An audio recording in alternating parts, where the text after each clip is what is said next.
And make sure to engage in comments and share this video to your friends and story lovers, and click on the subscribe button on the screen to subscribe to Inquisco for more real and true stories like this. It started on a Thursday afternoon, the kind of slow, sleepy day where the air outside felt thick and the hum of the AC in the dog shelter made everything feel a little too still. I was sorting through adoption forms at the front desk when the bell over the door jingled and he walked in. I'd seen him before, twice, maybe 3 times, but I never really noticed him until that moment. He had this calm, steady presence, the kind that made everything else feel a little less hurried. He was tall, with deep brown skin and broad shoulders, dressed in a simple gray t-shirt and jeans that fit just right. I remembered his name from his last visit, Shaquille. His wife had been with him before. She wasn't today. Back again? I smiled, setting my pen down. He chuckled, rubbing the back of his neck. Yeah, I don't know why I keep coming back. My wife thinks I'm stalling. For which part? The commitment, actually bringing a dog home. I nodded, watching him glance toward the kennels. There was something about the way he hesitated, like he wasn't in a rush to move, like he didn't mind standing there with me a little longer. You ever had a dog before? I asked. He shook his head. Not since I was a kid. My dad had one, a big German shepherd named Duke, smart as hell. Maybe that's the problem, I teased. You're waiting for a dog to live up to Duke, and nothing ever will. He grinned, and I swear there was something in the way he looked at me just then, something almost aware, like he had just now noticed me too. We stood there a second too long, not awkward, not uncomfortable, just aware. And then he exhaled and turned toward the kennels. I guess I should take another look. I followed him, the air feeling heavier now, like we had just stepped into something we weren't supposed to, even if we hadn't done a single thing wrong. I kept telling myself it was nothing, just conversation, just a customer. But later, when he left, I caught myself looking out the window, watching him get into his car, waiting until he drove away. And for the first time in a long time, I wondered if someone like him had ever looked at someone like me and felt that same quiet, unspoken pull. Shaquille came back the next day. It wasn't unusual for customers to take their time choosing a dog, but something about him walking through that door again so soon made my pulse pick up. I told myself it was nothing, just business, just another customer. But when his eyes met mine, there was something different in them. A hesitation, a heat, like maybe he had thought about yesterday, too. Couldn't stay away? I asked, my voice light, casual. He smiled, but it wasn't the same easy grin from before. It was slower, like he was weighing something. I figured I'd better make a decision before my wife does. His wife. I nodded like the word didn't sting. Well, let's find you a dog. We walked past the kennels, and the air between us felt electric, like a wire stretched too tight, waiting for the smallest spark. He moved slower than before, pausing in front of each pen, but I wasn't sure he was really looking at the dogs. And then, just as I was about to say something, his voice cut through the hum of the shelter. You ever think about things that almost happen? I turned toward him, my breath catching. His eyes stayed on the German Shepherd mix in front of us, but I could tell. He wasn't talking about the dog. I swallowed. What do you mean? He exhaled, shaking his head like he hadn't meant to say it out loud. Nothing. Just life is strange, you know? Strange. That was one way to put it. We were standing too close now. I could feel the warmth of him, the scent of something clean and steady. Soap, maybe, or the faintest trace of cologne. I should have stepped away. I should have said something to break whatever was happening between us. But I didn't. Instead, I stayed, listening to the slow rhythm of his breathing, feeling my own heartbeat thrum against my ribs. And then, just as quickly as it had come, the moment passed. He cleared his throat. This one.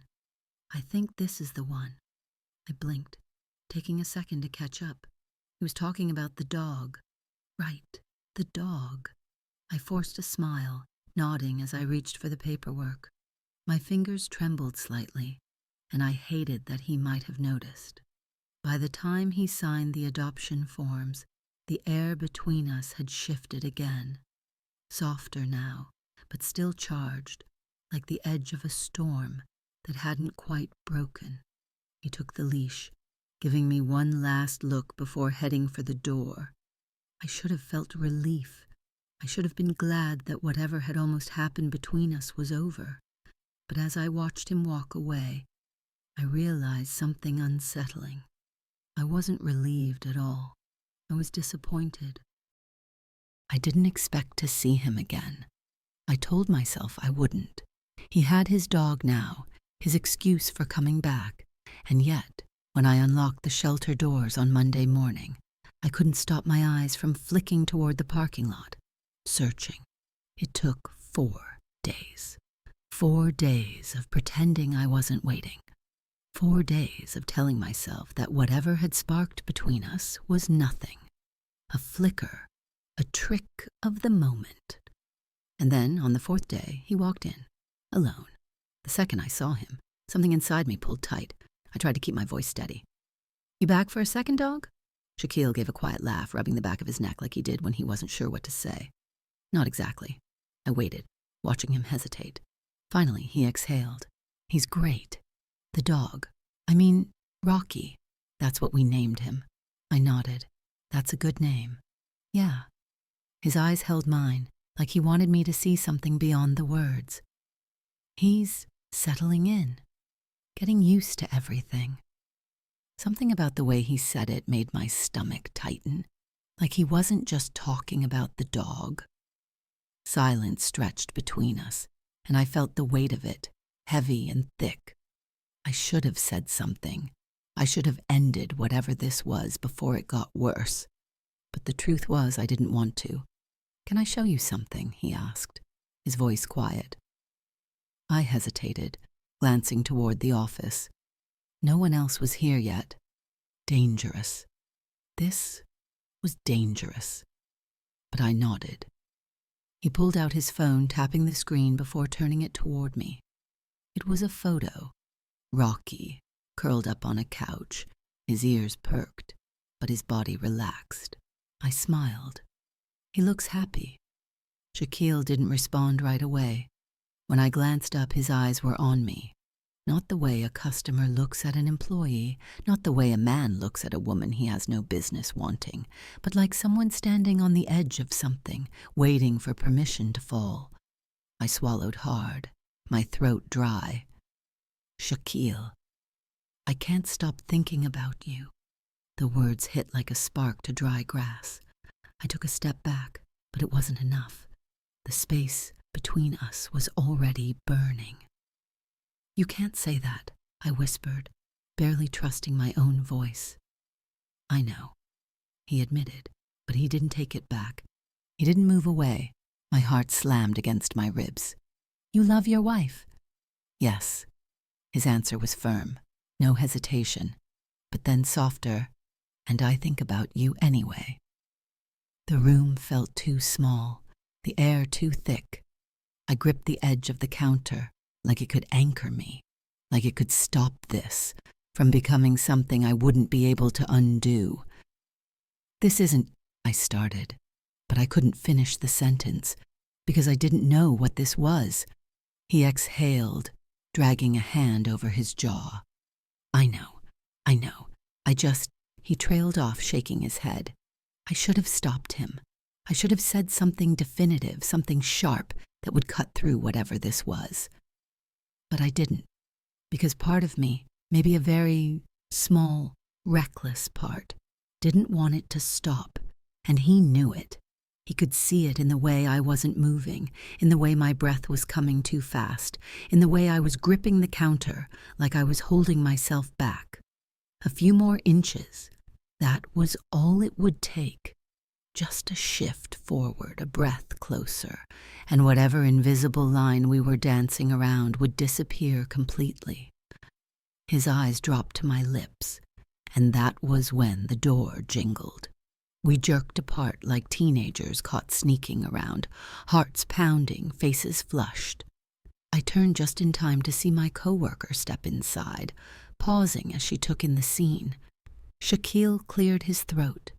I should go. His voice was different now, tighter, like he was shoving everything back down where it was supposed to be. I nodded, but I couldn't speak. He turned toward the door, but just before stepping out, he hesitated. And then, without looking back, he left. I stood there, staring at the spot where he'd been, my pulse still racing. Nothing had happened, not really, but as I exhaled, unsteady, one thought burned itself into my mind, refusing to leave. Almost.